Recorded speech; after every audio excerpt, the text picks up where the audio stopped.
Okay, 2 weeks ago I made this recipe, garlic shrimp creamy pasta, and my friend was like, it looks amazing, I should make a video on how to make it, so that's what I'm gonna do. Right now I'm about to boil the pasta that I made in my homemade pasta maker. This is linguine, and I made it in my Emeril Lagasse pasta maker. Let me know if you want me to do a video on how to make it next time I make pasta.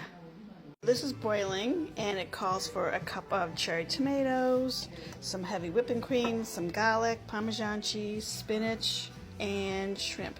Now, don't be fooled. This says deveined or deveined, but it wasn't. I had to do it myself. And if you can't have shrimp but don't like it or whatever, swap it out for chicken or scallops or something. So I'm going to do the shrimp 1 to 2 minutes on each side. Like I said, if you're allergic to shrimp or it has a lot of cholesterol or you don't like shrimp, swap it out for some scallops or definitely some chicken. So I'm just going to flip them over and set them aside and we'll come back.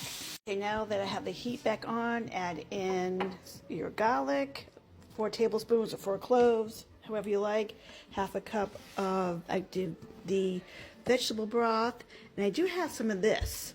It's called Yummy Butter that I got at my local farmer's market, garlic butter. So instead of just plain butter, I'm going to add some of the garlic butter. I really wish you could smell my kitchen right now, but that smell of the garlic, oh my gosh. So just stir that a little bit so you get the fragrance, and then you add in the chicken, either chicken broth or vegetable broth.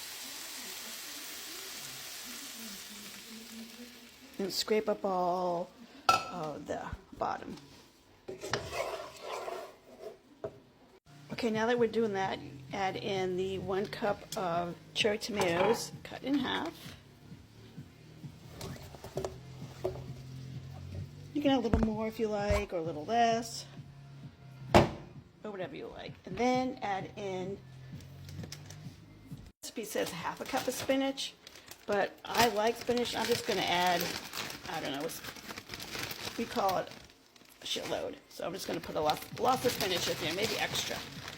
And just cook it down until the tomatoes become soft and your spinach wilts. Okay, this is almost wilted, and as it gets wilt a little more, add in a half a cup of heavy whipping cream and a 1/4 cup of Parmesan cheese. Now, don't throw away the rest of the whipping cream. Put it in your refrigerator, and I can show you how to make homemade whipped cream out of that.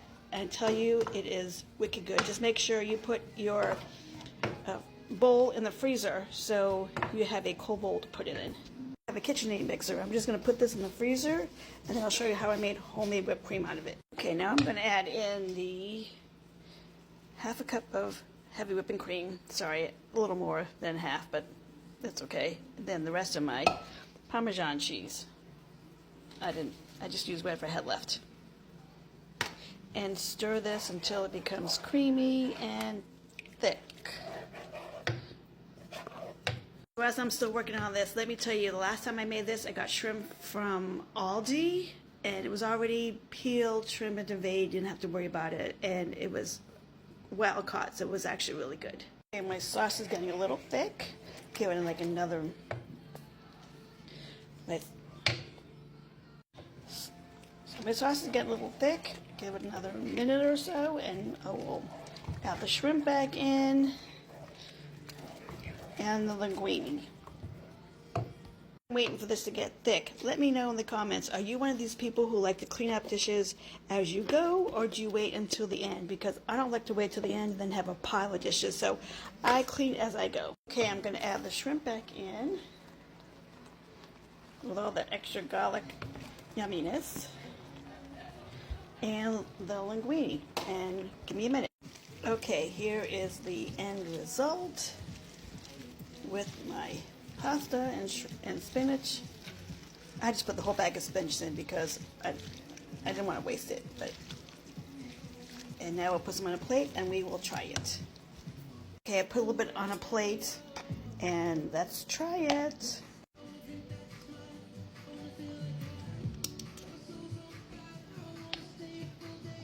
So good, so good. You should definitely try this.